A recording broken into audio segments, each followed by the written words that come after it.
El Centro de Estudios Latinoamericanos fue creado en el año 1988 por el gran profesor, gran académico, profesor Andrzej Dębicz, como una institución interdisciplinar de la Universidad de Varsovia.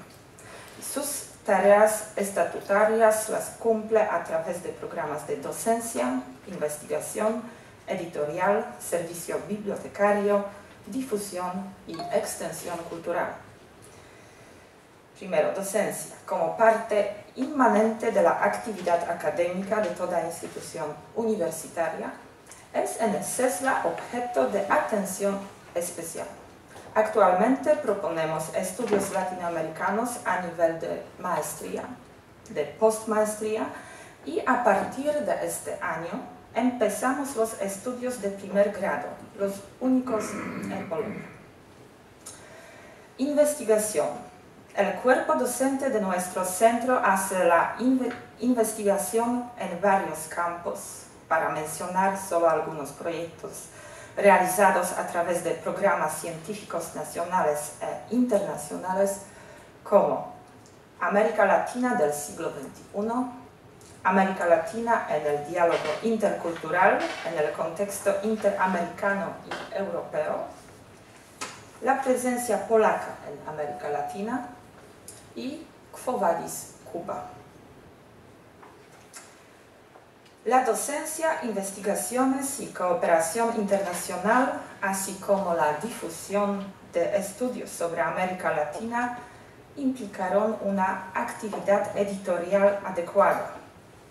Hasta ahora se han publicado más de 180 títulos. CESLA edita también 2 revistas, en español Revista del CESLA y en polaco Ameryka Łacińska. La base de la actividad editorial son las series editoriales. Sin embargo, CESLA desarrolla una política editorial abierta y según las necesidades, y fuera de serie se publican libros de especial importancia intelectual. Biblioteca de CESLA ofrece a los estudiantes, investigadores y la gente interesada en ampliar conocimiento sobre América Latina casi 8.000 volúmenes de libros y 300 títulos de revistas, lo que nos permite ubicar entre las bibliotecas latinoamericanistas más grandes de nuestra parte de Europa. No depreciamos como Centro de Estudios Latinoamericanos la extensión cultural que nos permite difundir el conocimiento acerca de la actualidad latinoamericana, no solo a los especialistas, sino también al público más amplio. Por lo tanto, participamos en festivales de la ciencia, días abiertos de la universidad y eventos cuyo fin es aumentar entre los polacos el entendimiento de los procesos que ocurren en América Latina. Y la parte de esta promoción es también concurso nacional al mejor trabajo de tesis sobre América Latina. Siendo gran entusiasta de la cooperación institucional internacional, CESLA firmó acuerdos de intercambio de estudiantes en la forma de Erasmus y también el intercambio de cuadros docentes con las siguientes instituciones: Universidad de Pécs, Hungría; Freie Universität Berlin, Alemania; Universidad de Fernando Pessoa en Porto; Universidad Carolina en Praga; Universidad Complutense de Madrid; Universidad de Huelva y Universidad de Nova de Lisboa.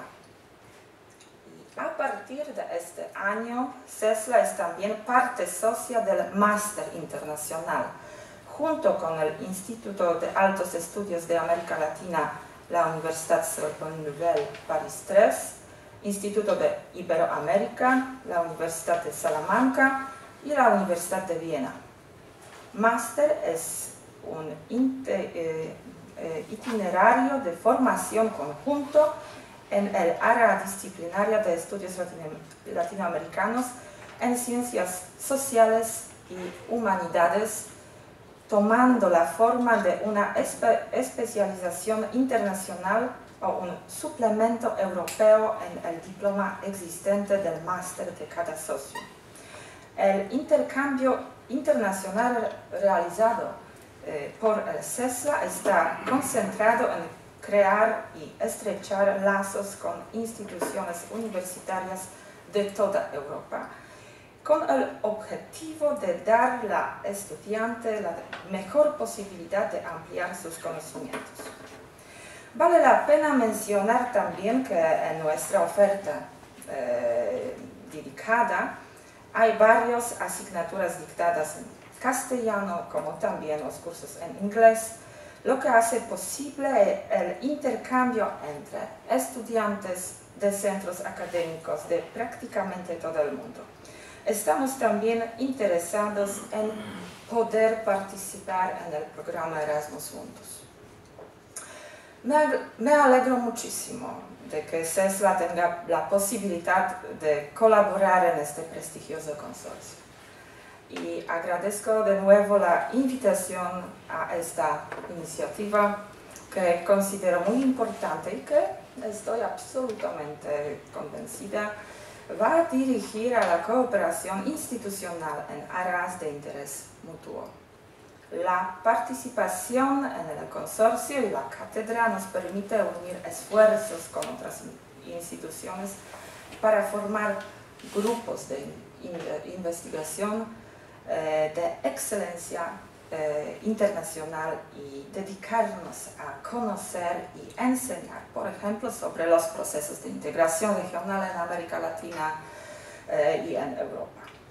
En el futuro me gustaría también, en el marco del consorcio, crear el programa de estudios de nivel de maestría y de doctorado. Para terminar, quiero decir que este año CESLA cumple 25 años. Creo que la celebración que tendrá lugar en otoño en Varsovia será una excelente ocasión para que podamos encontrarnos en la forma de seminarios científicos y en la forma de grupos de trabajo, como un foro de cooperación firme en las ramas del consorcio, para hablar sobre los procesos de nueva integración regional y desarrollo económico, de las relaciones entre América Latina y la Unión Europea, con el especial enfoque en la Europa del Este, y que así les invito cordialmente a Polonia. Muchísimas gracias por su atención.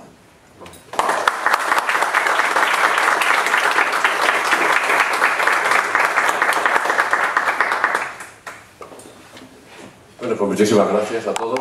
Hemos llegado digamos, a la parte final del debate y previsto en el seminario. Vamos muy bien de hora, gracias a la colaboración de todos. Antes de abrir el debate, si me permiten, voy a hacer para facilitarlo, un pequeño resumen de las cosas que se han ido diciendo, para que ustedes tengan la escopeta dispuesta y puedan ver mejor el objetivo, ¿no? La doctora y la ministra Benita Ferrero, la comisaria Benita Ferrero, van a decir simplemente las cosas que me han parecido más sugerentes, ustedes ahora la apuntan otras.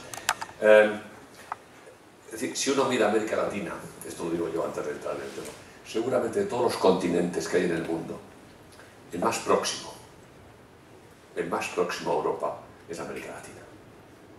Tanto si se mira al norte como si se mira al sur. América Latina, América en general. Es el continente que tiene más afinidades, está más próximo, que compartimos más valores, formamos parte de lo que se llama habitualmente el Occidente. Y eso está muy claro.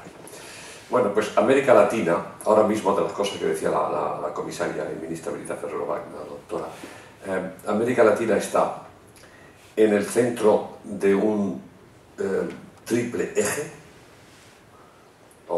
uno horizontal, América del Norte, América del Sur, y en un doble eje horizontal, uno hacia el este y otro hacia el oeste. El el eje, digamos, la relación transatlántica con Europa y la relación transpacífica que se inicia ahora. Pero si se mira el lado continental, el aspecto de los continentes, pues está en un doble triángulo. El triángulo América del Norte, Latinoamérica, Europa, y en el plano sur, en el triángulo sur, América Latina, Europa, África. Porque el segundo componente más relevante, uno de los tres componentes relevantes de América Latina junto al indigenismo y a las poblaciones autóctonas es el componente africano. Entonces yo creo que ese trípode le da a América Latina una capacidad única de diversificación en un mundo global y sobre todo el mundo interregional, que es otra de las cosas que me aparecen. Esto me ha parecido que era uno de los puntos, digamos, relevantes, sobre todo teniendo en cuenta de la globalización. El embajador Fernando García Casas ha puesto sobre el screen, sobre la pantalla, 20 referencias, de las cuales, curiosamente, 10 eran muy positivas y otras 10 requerían abordar problemas y solucionar temas que había. Yo creo que esto es una visión bastante significativa de cuál es la situación de América Latina. Está en una posición óptima, está en una posición en muchos aspectos muy buena, pero hay que aprovechar, como decía, el viento de cola y que esta bonanza sirva para prevenir futuros avatares y resolver situaciones actuales que no nos comprometa el futuro. Joan Álvarez ha insistido mucho en el valor fundamental del factor cultural como factor de identidad y como factor de diferenciación, insistiendo en la continuidad de esta cultura como base de raíz que ha habido y sobre todo de esta cosa que también ha hablado luego, nos ha hablado Andrés, del tema del mestizaje, que incluye pues, el componente iberoamericano como forma de unión. Mario Torres ha insistido en el tema de que continente olvidado a actor global, pero no solamente lo ha hecho en términos económicos, fundamentalmente demuestra en términos económicos, como ha pasado, pero luego en una segunda intervención ha dicho que hay que pasar al tema global, al tema no solamente económico, sino darle una dimensión global, y para eso América Latina necesita aliados, y el aliado naturalmente mejor situado es Europa. Andrés ha hecho referencia, ha empezado con una cosa muy interesante, a Vasconcelos, la raza cósmica. El concepto de raza que durante tanto tiempo en otros países era impronunciable, en Alemania no se podía pronunciar el término de raza. Para nosotros la raza ha sido uno de los referentes, es decir, sobre todo raza como melting pot, como integración de razas ha sido uno de los valores básicos. Ha mostrado de nuevo, ya me mostró a mí su interés, yo creo que con razón, por Rodó. Todos esos temas ha dicho en que hay que buscar un mundo global, y la globalización en un mundo multipolar puede ser que todavía tenemos que buscarla más, porque América Latina y Europa todavía, aunque somos continentes que buscan la integración, estamos todavía muy fraccionados. Y por tanto, unos y otros nos podemos ayudar a que esto sea así. El profesor Lars ha hecho nos ha hecho una expresión muy interesante en un tema que nos interesa mucho y estamos debatiendo en el consorcio, sobre si la diáspora no debe quedar fuera del mundo iberoamericano. Y ahí estamos viendo si los consorcios que tenemos metemos algunas universidades de Estados Unidos o no, para este tema tan olvidado, no, así, un tema, es decir, tan novedoso y de tanta pujanza, no lo dejemos fuera. De todas maneras, tomamos bien su consideración de que la cátedra debería de abordar los temas de investigación sobre estos temas. Y luego agradecemos mucho a la profesora Joanna Krukowska, que nos haya informado sobre las actividades que hace, y sobre todo agradecerle la buena disposición que tiene a colaborar con nosotros, y nos ha dejado también un consejo, que es que no olvidemos en la cátedra global la importancia de Europa del Este en este tema, cuando hablamos de América Latina y Europa, y también Europa del Este presente. Con este resumen yo creo que les facilito, o intento facilitarles un poco, que me perdonen si los he interpretado mal, un poco el debate, con lo cual yo ya me callo, y tenemos 20-22 minutos que podemos aprovechar, si ustedes quieren, en la forma en que mejor les parece. ¿Hay algún voluntario para lidiar a un toro? Alejandro. A ver, si voy a cometer el atrevimiento de pedir la palabra después de una mañana abrumadora de información, de presentaciones, muy comprensiva sobre esta nueva realidad del espacio euro-iberoamericano. Y antes de hacer un par de reflexiones y llegar a alguna pregunta, quisiera agradecer muchísimo a los coordinadores, a los promotores de esta cátedra, a los miembros de la cátedra, a los dos oradores principales, a los ponentes, que la verdad que nos dan un material solo con este seminario que da para masticar y degustar durante muchísimo tiempo. Así que muchas gracias. Han manejado contenidos temáticos, dimensiones regionales e interregionales, enfoques interdisciplinarios, desde temas culturales, lingüísticos, identitarios, civilizatorios, hasta temas económicos. La verdad que es muchísimo. Me trae una reflexión que quiero compartir y que también hemos arribado en un seminario hace un par de meses, cuando tuvimos el Día de América Latina en el Parlamento, que fue más que Parlamento, tuvimos un seminario con el Instituto Latinoamericano en la Embajada de Chile, recuerdo, en la tarde de ese mismo día, y una de las principales conclusiones era el profundo desconocimiento y la desactualización en el manejo de información pública sobre América Latina, que existe desde Europa. Y como estamos en Pfingst, en el Pentecostés, quiero recordar que vivimos el pecado de omisión. Se me ocurre que esto es un pecado de omisión, que es conocernos mejor. Desde América Latina hacia Europa, desde América Latina dentro de América Latina, en esa búsqueda o reconocimiento de una identidad, y naturalmente desde Europa hacia ¿cómo era? Lejano occidente. Esa es una omisión, ¿no? Es un occidente mucho más cercano. Extremo, perdón. Lo dijo un francés, Alejandro, lo dijo un francés, no podía ser más. Se molesta la presentación de extremo. Así que en ese sentido, un pedido especial, si nos pueden circular las presentaciones, un segundo pedido especial, si nos pueden hacer llegar en 2 líneas la presentación de la cátedra, para hacerla conocer a nuestros ministerios de Asuntos Exteriores y también compartirla con aquellas embajadas que tenemos en los países en los que ya hay miembros de la cátedra. Y además para motivar a universidades o centros en nuestros propios países para que se integren a esta muy motivadora propuesta de avanzar y de profundizar el conocimiento de este espacio. Sobre la nueva realidad América Latina, que se maneja poco y mal a veces y en los medios de prensa muy poquito, y hasta a niveles diplomáticos manejamos información incompleta.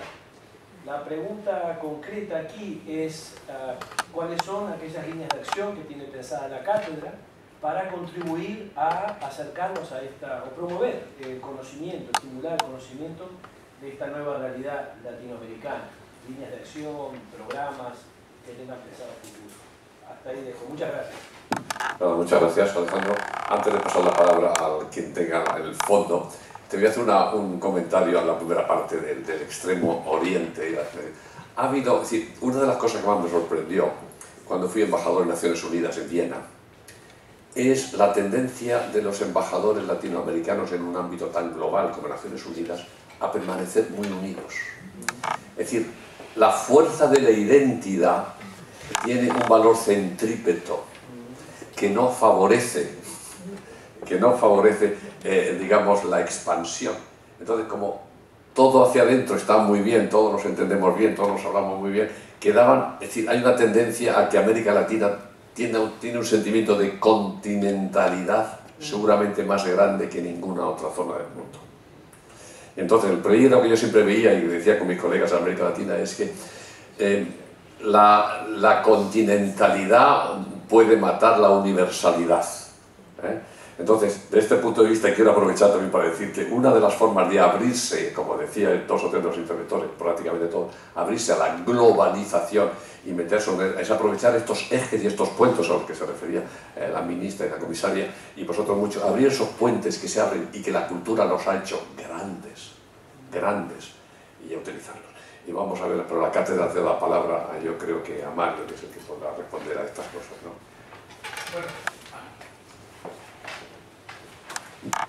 Gracias. Bueno, sí, dentro del programa que tenemos establecido, ahora el consorcio pasa a un periodo de reflexión y en el cual vamos a hacer una convocatoria a todos los miembros para luego elaborar una convocatoria de proyectos, de tal manera que luego podamos hacer una cartera de proyectos que conjuntamente con nuestros principales socios, la Fundación Unión Europea, América Latina y la CEGIP, podamos implementar en un periodo de 3 y 5 años, ¿no? La idea de poder no solamente crear, como se ha mencionado, un programa de formación de líderes en estas áreas, es uno de los objetivos. Otro objetivo es implementar grupos de investigación, justamente aprovechando de que el consorcio está formado por muchas universidades e instituciones. Creemos que, como mencionaba la directora del Centro de Estudios Latinoamericanos de Varsovia, podemos conseguir tener grupos de investigación de excelencia, dado que todas las universidades e instituciones son internacionales, ¿no? Así que en los próximos meses nosotros pensamos establecer ese programa, y como he mencionado, es un programa que pensamos implementar de 3 a 5 años, ¿no? El proyecto da la envergadura y tiene esas características.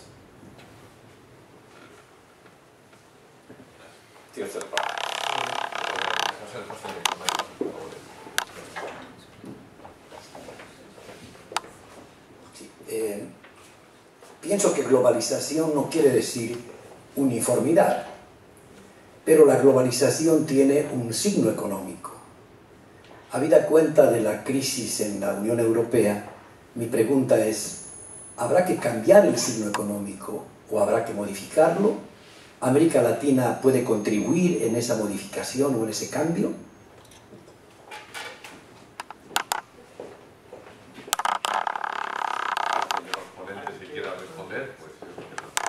Bueno, primero de todo, no estoy de acuerdo con usted que la globalización ha empezado con lo financiero, lo económico, pero hoy en día la globalización entra en todo, y creo que eso hemos visto un poquitín, toda la parte cultural, la parte política, en todo, entonces no creo que haga falta un cambio, simplemente hay que darse cuenta que efectivamente la globalización entra en todo, y fíjese, la digitalización es realmente el instrumento de la globalización hoy en día. Entonces nuestra juventud, no tanto nosotros porque no tenemos la costumbre, yo por lo menos hablo por mí y es siempre complicado esta digitalización, pero los chicos hoy con 5, 6, 7 años ya saben mucho más que nosotros, y esto les da la oportunidad de hablar con, bueno, cualquier persona en cualquier continente. Entonces esta idea de la triangulación o trípode, como decías tú, es, creo, muy importante. Y por ejemplo, en el futuro África, América Latina y Europa va a ser muy importante. Eso va a ser el nuevo trípode, pero todo eso forma parte de la globalización. Por lo menos yo lo entiendo así.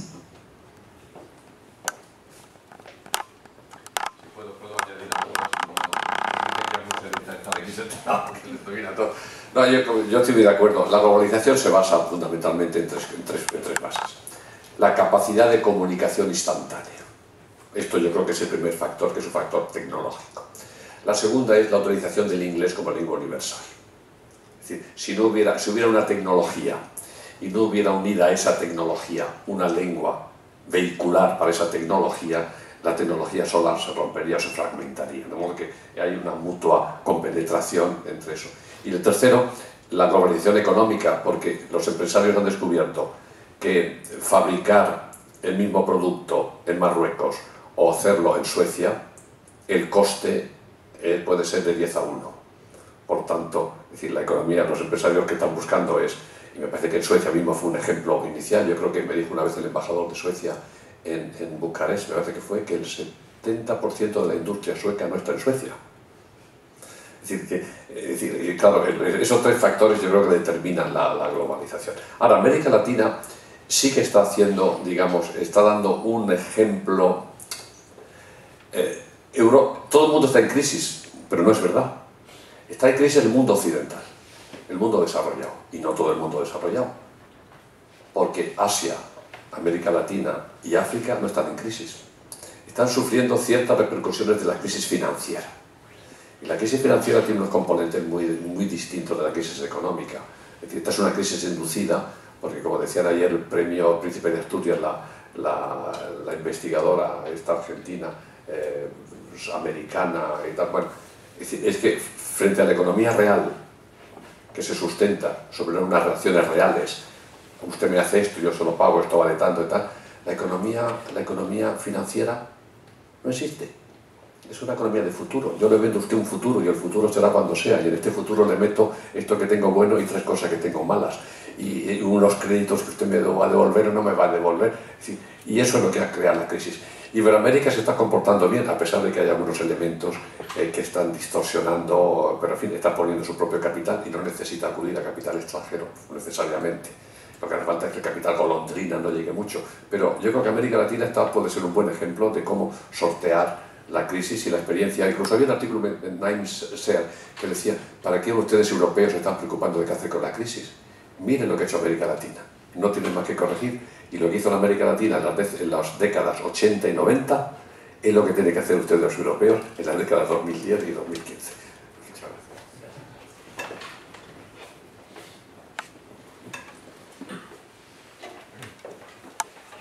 Gracias, señor. Yo creo que el consorcio de la cátedra tendría que aportar, fruto de esa composición multiterritorial y multigeográfica de los centros de investigación, pensamiento fresco, pensamiento renovado, desde un punto de vista académico, para esta comunidad académica que mencionó la señora Ferrer-Baldner, y para las organizaciones internacionales que estamos en ello. Por un lado, porque las organizaciones internacionales ayudan a veces a los procesos que a nivel nacional o subregional son más complejos. Parece que con una cierta autoridad desde arriba se puede siempre coadyuvar y animar.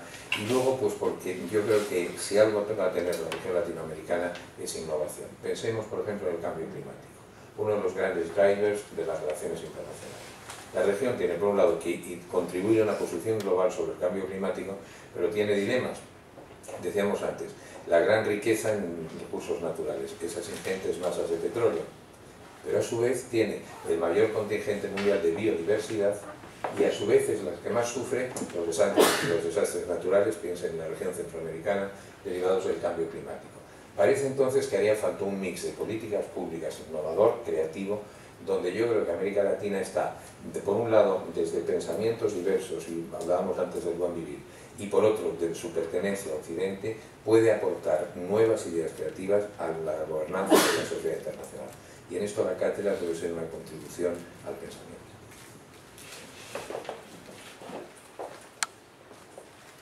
¿Alguna intervención más? ¿O alguien tiene alguna opinión de lo que se trata, Andrés? Sí, no, me parece muy interesante, y creo que acá ya está empezando la cátedra. Este intercambio de ideas creo que es lo que nosotros estamos necesitando y queremos estimular y profundizarlo por medio de investigación.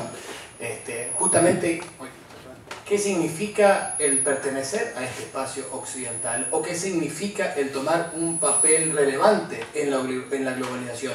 ¿Puede América Latina o Iberoamérica cumplir un papel en esto? ¿Puede ser en esto? ¿Hay una razón de ser? Bueno, aquí están los temas que nos gustaría profundizar y trabajar más. Creo que, una opinión personal en este sentido, mucho el ser, la globalización de por sí no significa, y ya lo sabemos, progreso económico para todo el mundo. Tampoco significa autonomía en términos de poder tomar decisiones propias, una soberanía, autonomía en decidir qué política económica y política exterior uno tiene. Aquí sigue contando el juego de poderes. Y en América Latina de la década del 60, 50, 60 se ha trabajado mucho en la idea de la autonomía. Juan Carlos Puig, que fue ministro de Relaciones Exteriores de Argentina, gente sumamente comprometida con el tema de las Naciones Unidas, por otra parte, trabajó mucho en la diferencia entre que el tener un himno y una bandera puede ser soberanía, pero esa autonomía en términos políticos y económicos, ¿cómo se da esto? Y por eso la idea de la integración regional fue un tema absolutamente fundamental para desarrollar la autonomía, porque no alcanzan con tener, y repito lo que dije hoy, con precios comparativos favorables, sino que usted tiene que aumentar las decisiones políticas a largo plazo que generen, por ejemplo, un mayor comercio intraindustrial, que genere inversiones locales, que generen